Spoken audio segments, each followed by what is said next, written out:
Ladies and gentlemen, it's time for Big Wil Spotlight. We're going to discuss movies the Oscars don't care about. We're going to discuss movies that you care about. So go ahead, get yourself something to eat. Get yourself something to drink.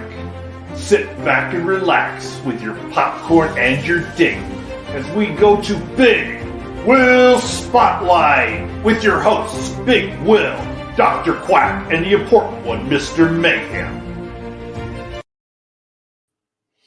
All right, everybody. Welcome to Big Wil Spotlight. I am your host, Big Wil. And I'm the important one, Mr. Mayhem. And today, you gave us a really, really good movie. We're going back to our wrestling themes. We're talking about the Jim Carrey movie, Man on the Moon, which is a biopic about Andy Kaufman. Andy Kaufman, yes. First, welcome to the new year. First show of the year. Glad to be here, first of all. Yep. Yes, we signed the contract. Go away. You heard him. So Andy Kaufman, it's Man on the Moon, great movie. Yes, the tie-in is the fact that it's a movie with Andy Kaufman and the tribulations that he's done through his career, and one of them was the fact that he had a big, I don't want to say rivalry, there's the word, with great legend Jerry Lawler. That's right. And before we can go further talking about this, you know we can't do this without our European contingent. We've got to bring him on here. Das Rating Deutsche, Rob Bell. Yeah, thanks for having me. And today I'm going to start like a German TV show. We have a German TV show. It's a quiz show. And they start a show with, did you know? And then some random fact, for example, did you know in the last 2 minutes and 11 seconds, Miami and Buffalo scored 17 points in 2 minutes and 11 seconds. Wow. Nice. All righty. So we're going to bring a couple of other special honored guests coming on here with us. He's the smartest man in promo land. We want to bring him on here and hear what his intelligence has to bring to us. Jordan Drake. Hello. It has been a long time, gentlemen. Yes, it has. And we've got another special guest. He looks like he's taking a little break off the road right now. We want to say congratulations. You're doing a great job, and bring him on the show. Rig or Cody? It's great to have How's you. everybody doing? How's everybody doing? Today. Thank you. Where you at? In the Tennessee mountains, and it's cold. I bet. Is it there as cold as it is in Buffalo right now? No, probably not. But it's nice that you've got the tie-in because, as he mentioned, the great feud between Andy Kaufman and Jerry Lawler took place in Memphis, Tennessee. Now, he's on the east side, which is where the mountains are, is on the east side of Tennessee, but he's still in Tennessee. That's right. Great tie-in. Thank you for being there. No problem.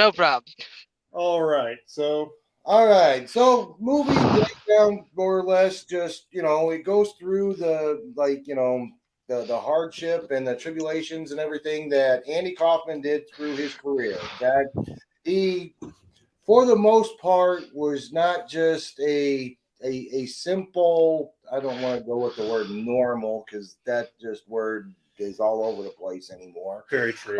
Very true. But I mean, he was unique, for lack of better words. He was a very unique person. Yes. Andy Kaufman, according to the story, which this has been verified by his living brother and sister, who verified that a lot of the facts about this movie were close to true. It's not 100%, obviously. No film is, but that he was a very sheltered child. He sat in his room all day and pretended to talk to the wall, thinking he was talking to television characters. He had his own TV shows at 8 and 9 years old in his head. He always prided himself on blurring those lines between reality and fantasy. Yes. For those of you who haven't seen the movie and don't know about the Jerry Lawler and Andy Kaufman thing, most people would know him from Taxi. Very true. Belky. Wait. He wasn't Balky. His name was Latka. Latka, that's it. Wait.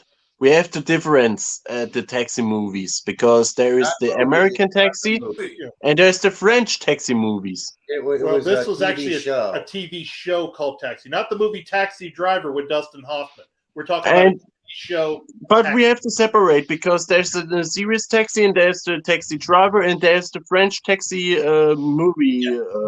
Okay, yeah. So this is the Americanized version that had Danny DeVito in it. It had Tony Danza, Christopher Lloyd, Judd Hirsch. For purposes of clarity, Mary Lou Henner. The Taxi sitcom. Yes. Sitcom. Yes, which he never called it a sitcom. But it was. So Rig, you nodded. Are you familiar with the TV show Taxi? I am familiar with the TV show. I mean, I know of it. Let's put it that way. Now, as far as the movie itself, that's one of the very few Jim Carrey movies I have not watched. All right. Now, don't let it get in the way. It's Jim Carrey. It's not a real Jim Carrey-ish character. I mean, he literally took on being Andy Kaufman. In fact, apparently, through some of the trivia I actually saw, he needed to be called Andy Kaufman. He was not Jim Carrey through any of the filming. Yes, and that's something Andy Kaufman was also known for. There we go. Yeah, many stars for the TV show Taxi. It was an incredible show. But Andy Kaufman was known for that too. He was known to never break character, which is something with a wrestling tie-in. All of us are in a roundabout way either involved in wrestling, formerly involved in wrestling. That Andy Kaufman had a character called Tony Clifton. He was a lounge singer. He would pretend to be this person, and he would run Andy Kaufman into the ground trying to differentiate between the two people. So, yeah, Jim Carrey took that same philosophy on of never breaking character. Yeah, which was, for that time, kind of usual to not break character. Like, nowadays, where's kayfabe? I can't see it. Exactly. But the best part of this movie, well, I mean, besides him doing the lounge singer parts, which were actually quite funny, and it was the rivalry that got to this point of being able to be on my show. There you go. With Jerry Lawler. The best part about it is that from when Andy Kaufman died at a fairly young age. Yes. But it was like 30 years from that time, like 20, 30 years. And Jerry Lawler was able to play himself because he still looks I won't say he looks exactly the same. He looks close enough. So he looks young enough. He looks better now than he did then with the size difference because he slimmed down. All right. So Jordan Drake, we'll turn this over to you a little bit. How familiar are you with the Jerry Lawler Andy Kaufman rivalry? By the way, thank you so much for putting me on the spot because you know why I hate you a little bit for that. The important one specifically chose me for this because he personally knows that there's a little bit of Andy Kaufman in the Jordan Drake presentation. Yes. Because Kaufman originally pitched this idea to Vince Sr., which I don't even think is referenced in the movie. No, it's not. But Vince Sr. at the time scoffed and would not allow the invasion of a Hollywood talent, believing that it would affect his business negatively, and could not see beyond the traditionalism of wrestling. I appreciated the film finally putting to rest the idea that there was legitimate heat between Kaufman and Lawler, and that they were close friends. I think personally, on an actor's side, I don't think they could have gotten a better person to represent Andy Kaufman than Jim Carrey, for the simple fact that only a comedian could have accurately portrayed that character, and it took a strong method actor to enter into that very,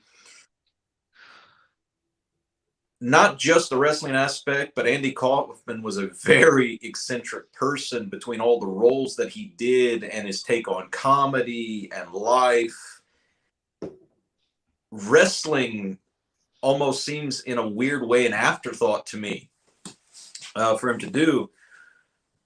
But I think you may have actually challenged me this one day, or I may have done it in reverse. I don't think it would have worked with anyone but Jerry Lawler. That's true. And this point here, to discuss this here a little bit more, Andy did do his shtick in many markets, and he got over in Memphis and in Detroit. So to explain this in simplest terms, yes, he did approach Vince Sr., but he had done it for about a year prior, where he would go around and do comedy routines as the intergender heavyweight champion. He would only challenge women, and if any woman would beat him, he would give them money, and it was always a shoot, which means it was real. He didn't plant any women out there. They were actual people, and they actually tried to beat him. And when it started getting over, he approached several different markets. The reason of the Detroit was he approached the Sheik, who ran the market in Detroit.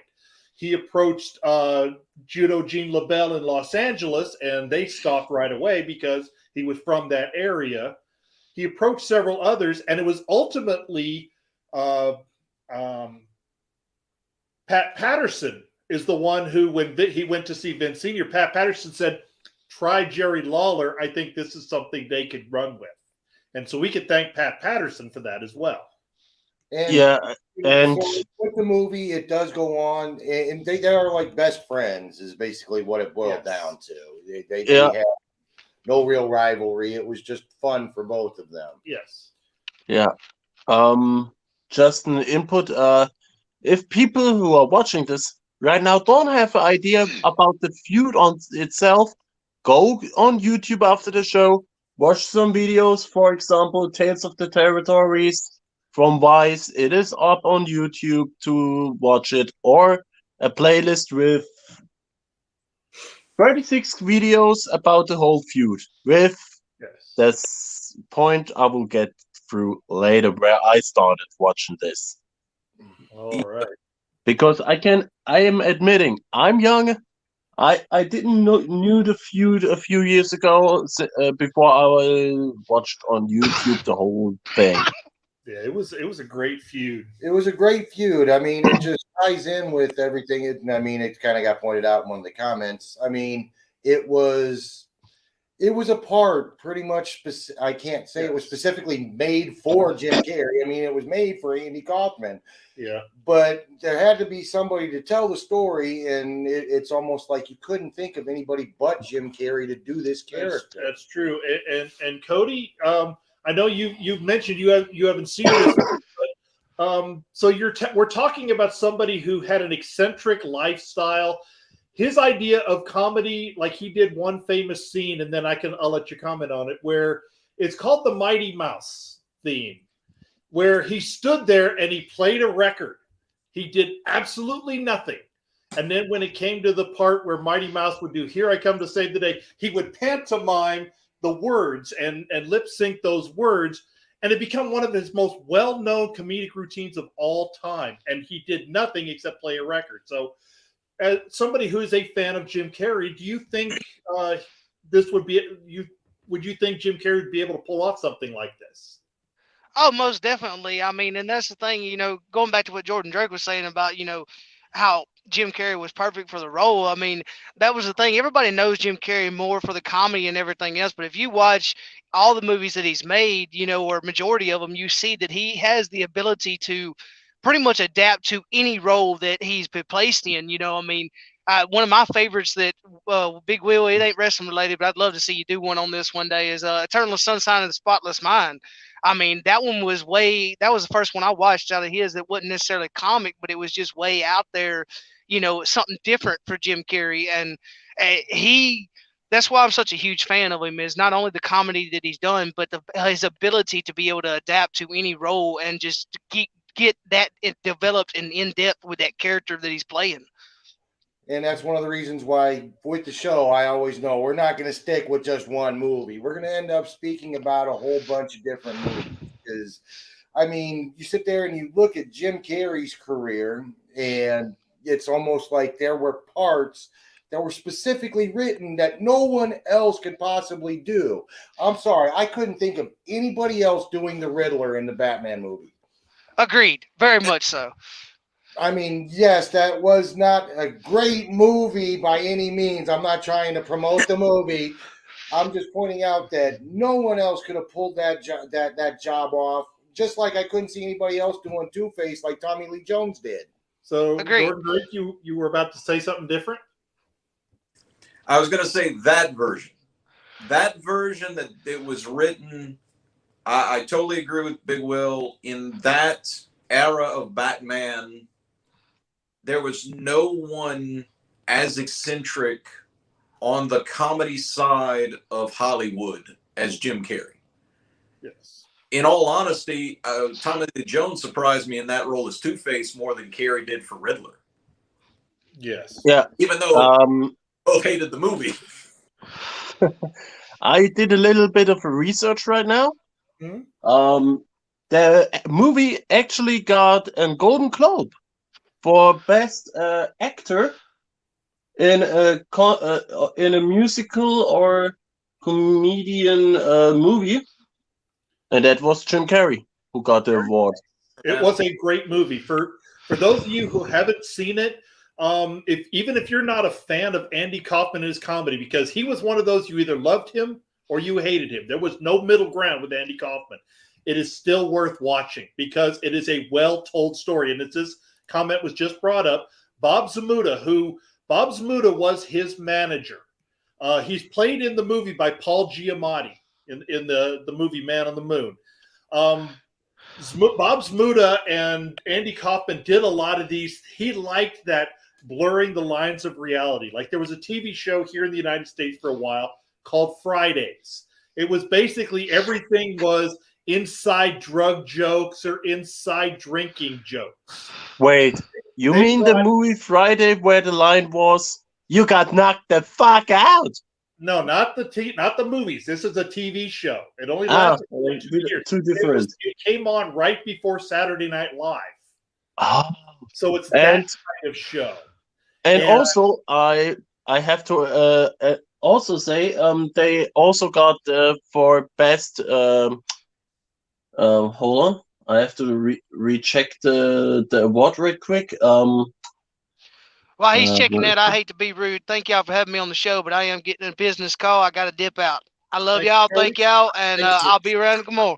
All right, thank you, Rick. All right, I got the award now. The Silver Bear for best director. Oh, very nice. I can believe that. Anyway, and that award is from the 50th anniversary of the International Film Festival in Berlin, Germany. Okay, very nice. But I mean, there are several, because like I pointed out, my Jim Carrey guy that apparently loved Jim Carrey movies is gone now. But yeah. I mean, we were gonna end up talking about the Truman Show. We were gonna end up the Eternal Sunshine, the Majestic. The Majestic is a great movie too. I mean, everybody thinks he's just all comedy and everything like that. He's a great person to have for a serious acting role that has to have at least some kind of funny bit. Yes. Yeah, I mean, I'm doing the serious thing. And then just Yeah, I wouldn't put him at the levels of Tom Hanks by any stretch, because Tom Hanks is far more versatile in his delivery of lines. But he has that ability, that Robin Williams-esque ability to be funny in a serious way, which is a difficult task. Well, you had to bring him up because, I mean, the doctor, Oh, what is the name of that movie now? Robin I Williams. mean, Huh? to also include something, it's actually one of the rare wrestling feuds who got on the mainstream television of NBC. In the 80s, yes, it did.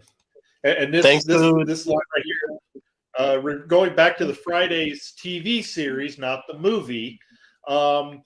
The original part was done by Michael Richards, who was Kramer from the TV show Seinfeld. They had Norman play the classic. part because Michael Richards was unavailable. So to go back to that whole thing of Andy Kaufman and the executive producer decided to work out blurring the lines of reality, and no one else on the show knew what was going on. So, Andy Kaufman slapped some people and threw water and exposed that the show was really fake and he couldn't do drug humor. And that was all a plant. But the only people in on it were the executive producer and Andy Kaufman. And they redid that scene in the movie, and it was a very funny scene. Yeah, it helps when you got everybody else's just shock and awe of everything. Like, what?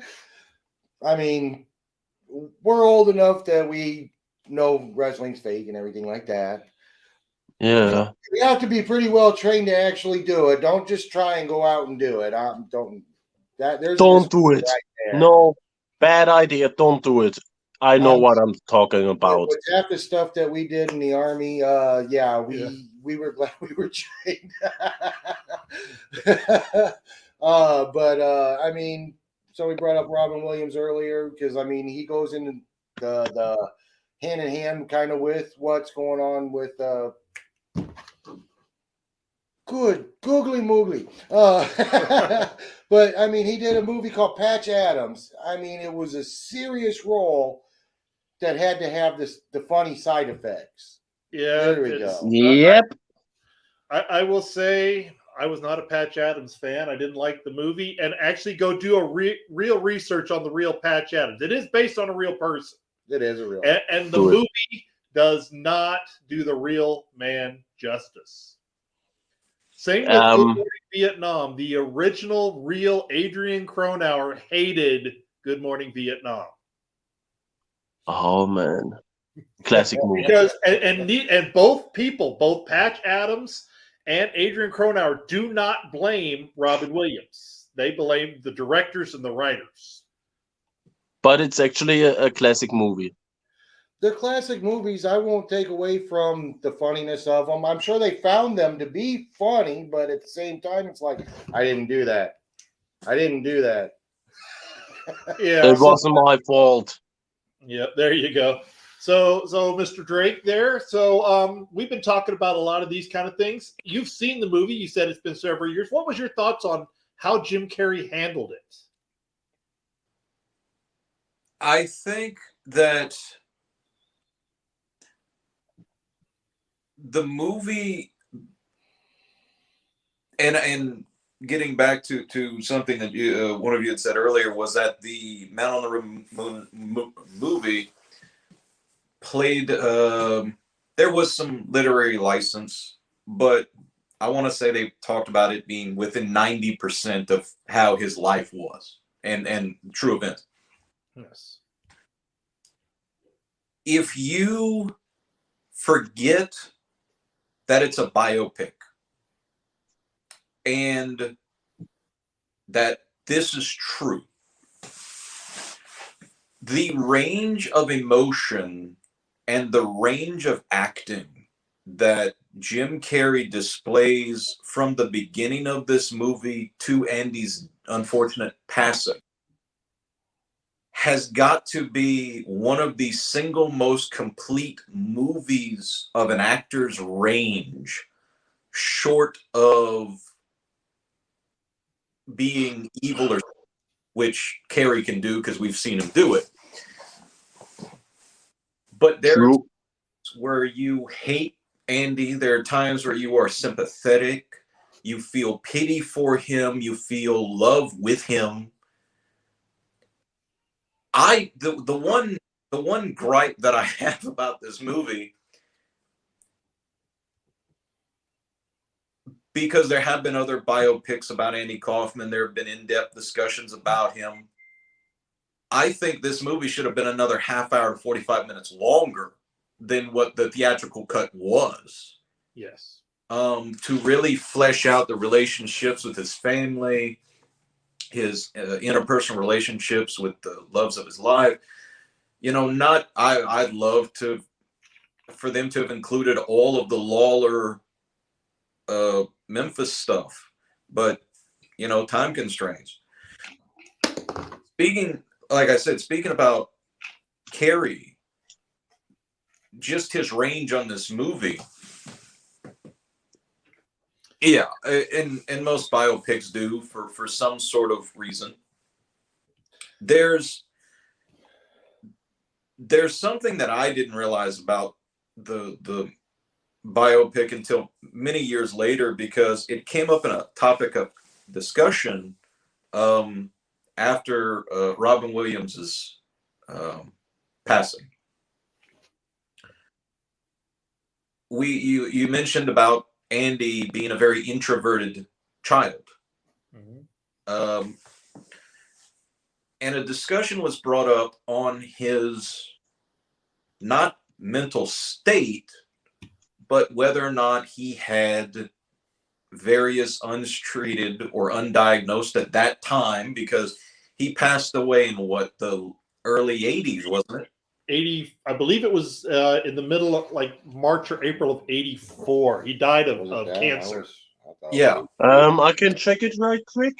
Okay, yeah, it would be 84, because the reason I can tell you that is Cornette was still in Memphis. And Cornette left Memphis November of 84. And he was still there as a photographer. There you go. I think about what untreated or undiagnosed mental illness that Andy may have suffered through all of his life, because he exhibits obsessive compulsive tendencies. He was very much a perfectionist for the things that he cared about. He showed severe signs of introvertedness, anxiety, and it is a foregone basis that those that suffer a lot of that become comedians, because they want to hide themselves and shelter themselves from their own reality. Mm. And Lord, every role I've ever seen Kaufman in was a complete departure from the last. You know, you talked about him being on Taxi. Mm. That is 100%. He never did a role like that ever again. And the movie puts over how much he really hated it, because he never saw himself as a comedian. He saw himself as a song and dance entertainer, not as a comedian. And he felt that comedy TV was the lowest form of entertainment. Exactly, that's what he said, and I have the exact date. Yes, it's of May his passing, 1984. Yeah. Yeah, May 16th. Yes, that's why I think he ended up doing the lounge singer thing. I think that's really and truly what he wanted to do, but he couldn't do it as Andy Kaufman because his name was known as Andy Kaufman. He didn't want to do it as an actor trying to do a bit. He truly wanted to be. I'm wondering how much there's a mention here of possibly being on the autism. I wonder more about the non-violent schizophrenic, because as hard as he took on the characters of living as Tony Clifton, living as the foreign man who became the Latka Graves character, he even was an Elvis impersonator in Las Vegas. He totally lived being who he was, and I wonder how much of that could have been maybe some of that multiple personality that was because he was introverted. He could live those dreams that way, either imagining it on a television show or putting on the mask and being that person. You know, the one thing that I always wonder, because we always do have to tie back to wrestling, for all intents and counts, he enjoyed what he did in wrestling. Yes. And in fact, that's a comment here we'll bring up as well. Somebody said his last public appearance was at the premiere of Breakfast with Blassie, which was with Classy Freddie Blassie. But I wonder if he truly enjoyed the wrestling business, like it was something that if he had had the opportunity, that would have been his life's work, or it was simply an avenue for him to explore that allowed him, again, a different outlet away from a reality at which he hated. Well, this comment, I was going to say this comment here, you were about to say it. His focus was to get a reaction from the people, and that's in wrestling, to get a reaction. And yeah, I mean, that's why I was saying, I mean, you end up finding out that him and Lawler were actually good friends and everything like that. I think that was from getting the bit. I don't think it had to have been from getting the bit that he and Lawler did. But, I mean. This is Big Will. What? Somebody asked, who is Big Will? This is Big Will. Come to my show. It's okay. New guest, welcome. Thank you for coming on, and thank you for joining us. You may ask some questions. We're talking about Jim Carrey and Man on the Moon specifically, but if you have questions about Andy Kaufman or Jim Carrey movies, please put them in here. I do have to put this in, and just because to this day, and Mr. Mayhem and I have had this discussion, and this goes out to all of us in the wrestling business and the promo world. Andy Kaufman's vignettes today in January of 2023 are as relevant and heat magnet promos as they were in the 1970s or 1980s. He was probably the single purest heel I have ever seen in wrestling. Not just, oh, he was an actor, he's great, or oh, he's in Memphis. No, those promos, those vignettes, and the manner at which they were taped around poolside, the manner at which he would have the women, or greatest promo ever. This is soap. For anyone who has never seen those vignettes, look up Andy Kaufman vignettes or Andy Kaufman promos and study them. They are the greatest things that came out of someone who had never grown up in the wrestling business. And total, it was what, a year? The whole feud. Yeah, about 16 months. But yeah, and Rob is pointing over. He keeps pointing over at the internet he's got over there. If you want to learn more, definitely check it out. Check out YouTube, like I said earlier. But JD, I got a question now following your statement. Do you think a promo from this time where he did his promos would work in the days of in the times of today? Are you asking me if Andy Kaufman could work in today? Yes. Absolutely. Kaufman's presentation may have to be altered slightly because there were certain things that he didn't said that would get him canceled in the United States today. Yeah. But Andy, I believe, knew what he could use to offend people. And right now in 2023, we have WrestleMania coming up in 3 months. People would pay to watch Andy Kaufman get beat down in Hollywood in 2023 because he would go on national television and insult each area of the country separately. Yes, he would. And we've got Justin Smith joining us. I'm going to try to hold this for a minute. I don't know if it would work for wrestling today. The reason why it was working back then, it wasn't happening in wrestling. It was happening outside of it. The people hated him in the first place. the whole shtick of wrestling the women, which is when Jerry Lawler come out and end up beating his ass. I don't know if it would work for wrestling because this wasn't in wrestling, and it ended up being going with he might be able to come out, everybody just hates him, but if it's the same thing over and over and over again, I don't know. It would work in wrestling from the standpoint of wrestling. You repeat everything 40 times. But we do have a question coming up on here. So the question was, how do you think filming Man on the Moon affected Jim Carrey and how deep he got into the role of Andy Kaufman? That come in here just a little late. It's fine. Andy Kaufman. I'm even going to try and do it. Jim Carrey. Yes.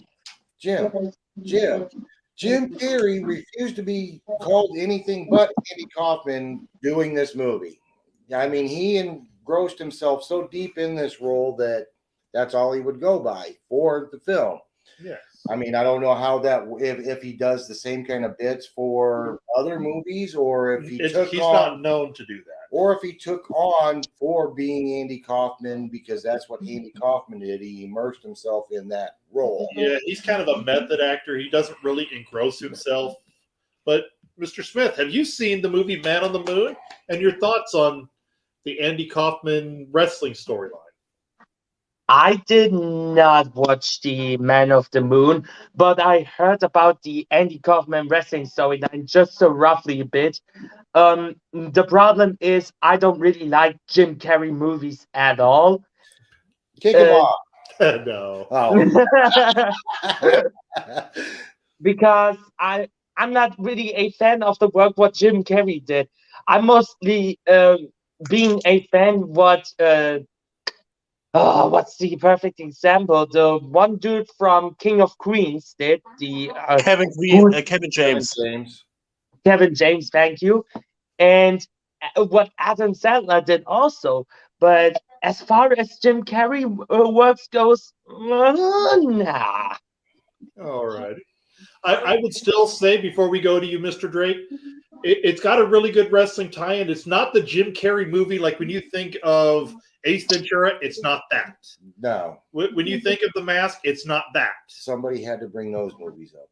No. Yeah. Someone had to. I'm bringing them up to discuss them. What about me, myself, and Irene? Why don't you just throw that one out there? But it is worth watching. It is worth watching. Yeah. Justin, when I'm coming to you, we're going to watch the movie. Hey, you can forget about that. All right. So Mr. Drake, you were about to say something. I was going to put his mind at ease because I know a lot of people that don't like Jim Carrey's style of comedy. Don't view it as a comedy movie. It is someone portraying a fellow comedian and actor who has long since passed away and trying to do his life justice as a tribute and dedication. And one of the questions that I would ask was Andy Kaufman a mentor or idol to Jim Carrey? Was this him paying tribute to an influence of his career? Because I can see some parallels in both of their comedic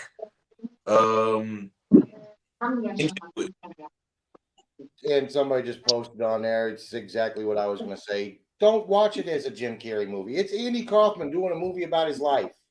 It's the easiest way to put it. I mean, it's not the spoof movie. I can't even call them spoof movies. They're not about it, something else. The comedy movies that he's done. I mean, like I say, I mean, if you got to give movies a chance for Jim Carrey, you got to watch Man on the Moon, The Majestic, The Truman Show. I mean, you had to put out The Truman Show. The Truman Show is a great movie. Don't try and bash it. Yes, exactly. Exactly. That's why I said you had to put it out. It is a classic. there's a bit in this that we're losing here about the methodology of the acting. Carrey supposedly did the same thing, supposedly, that Kaufman did after he took Jerry Lawler's pile driver, in literally laying on the mat and having them call a real EMT to wheel him to the hospital for a possible broken neck from a man who had the safest pile driver in professional wrestling. Yes, and there's even the Andy Kaufman's real girlfriend's name was Lynn.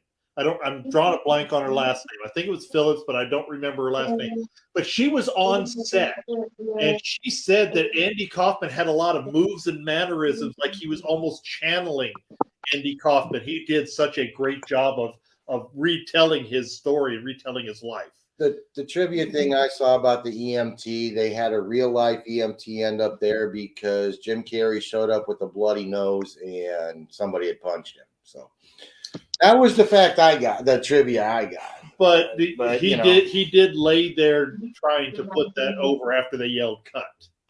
You know, and he also, let's not take away from the fact that Lawler, being the stuntman that he is, Carrey did all of his own stunts with Jerry Lawler in that ring. I wouldn't be surprised if they're good friends now. Oh yeah, Lawler talked about he hated Carrey while they were filming because he had never seen someone go as deep into method acting as that individual, and he, until it got to the point where they revealed after the David Letterman show that, you know, it was all work and they were friends, he stayed in character of he is the heel and Jerry Lawler's from a hick town, Memphis, Tennessee, Mr. Lawler, and would not acknowledge basically Jerry Lawler as a human being that he was kind or friend to until that scene occurred, because of the way that he was looking at the script and how he needed to portray it on camera. And it didn't come out as public knowledge until this movie, as a matter of fact, because it was always, well, are they or are they not friends? And finally, on this movie, it was they've been friends the whole time. Well, I can add something to that point. A few years later, after the movie was set, Jim Carrey actually sent a letter to Jerry Lawler. A huge letter, and Jerry Lawler discussed that. This is also, you can find that also on YouTube. Alrighty. I found it during my research a few minutes ago. Alrighty. Basically, right now. No, right now I was setting up for something else. Justin, you know what I mean. In half an hour. As I said, right now. Okay. No, right now I'm preparing for Jungle. Mr. Drake. You had something to say, Mr. Drake? I was saying, gentlemen, we'll ring the bell after the show. Keep it civil. That's right. That's time for a different show. All righty. So do we have anything else that we need to discuss on Man in the Moon? I mean, I just personally, I think that people should at least give it a chance. Whether you like Jim Carrey or not, I try and get him to watch Will Ferrell movies all the time. I try to force it, when you are an evil man. Not all of them. I like one. Stranger Than Fiction is a great Will Ferrell movie. Hold up. We have Big Will and Mr. Mayhem. I don't know what this was supposed to be, but this just became a heel versus heel team. Okay. Anyone that endorses Will Ferrell movies is obviously evil. I'll watch my old school any day. Is the heel, so this just became very odd. It's all good. It's blurring the lines, just like Andy Kaufman. We blur the lines. You see how well of a heel I am? I told him to kick off Justin, and he's still here. Does that mean that the German contingent here are the baby faces? Yes. Nah. Definitely not. Nah, not really. And you're the Just to referee. be, just to be honest, when I can say like Ooh. this, hi. Hold Just up. to be honest, when I can say like this, for me personally, the heel is better to be portraying as the baby face because you can be one click, boom, and then you can be an asshole. Yeah, And but I love to be an asshole. Sparrow's automatically an asshole. Wait, You got I'm always an asshole. But All Justin, wait before we end this? Justin, do you give this movie a chance? 9. Oh, Nick's 9 on that. All right. Well, maybe you'll enjoy what we got coming up next then. We are going to cover. Wait for it. Just wait for it. Sharknado! No, we're going to do Team America. Team America, World Police. The World Police. Oh, Yes, puppets. oh goodness. It's a very American movie, but it is also a very funny movie. It's done by the same people who do South Park. We need to review Oh my that God. board. We need to review that. Is there any room in Germany for a Southerner? There's No. Southern Germany. There's Southern Welcome Germany. to Southern Germany. You're in the West. I'm living in the West Germany, so yeah. Yeah, you live in North Rhine-Westphalia, which is not the land, so this can't be needed in Germany. Now, this movie's been waiting 2 years to end up popping up on this show, so we're going to end up doing Team America. Cheers. And it's just, we're going to just not stop laugh on it ourselves. I don't know about y'all, but. Yep. So in closing, at least for me, go out and check out the biopic on Andy Kaufman. It's called Man on the Moon. Jim Carrey does a great job. This movie is worth watching, even if you are not a Jim Carrey fan. I know what this is. This is Mr. Mayhem getting revenge on all of us for the Dr. Quack podcast. I like the movie Team America. I mean, if you haven't figured out, we kicked Dr. Quack out, so I mean. No. He's getting revenge on all of us. Yes, and to answer this question, I believe Jordan Drake is the only person here who has not been to Germany. No, I haven't. How many of You've been to Germany? I have not. So the question how many was, of IS have been to Germany? Yes. The rating Deutsche, he lives in Germany. Justin Smith lives in Germany. I spent 2.5 years there, and you spent some time there back and forth as you landed in airplanes for about a week. Yeah, about 5 minutes, yeah. But for the information for the Germans, Austria and Switzerland, you can find the movie on Amazon.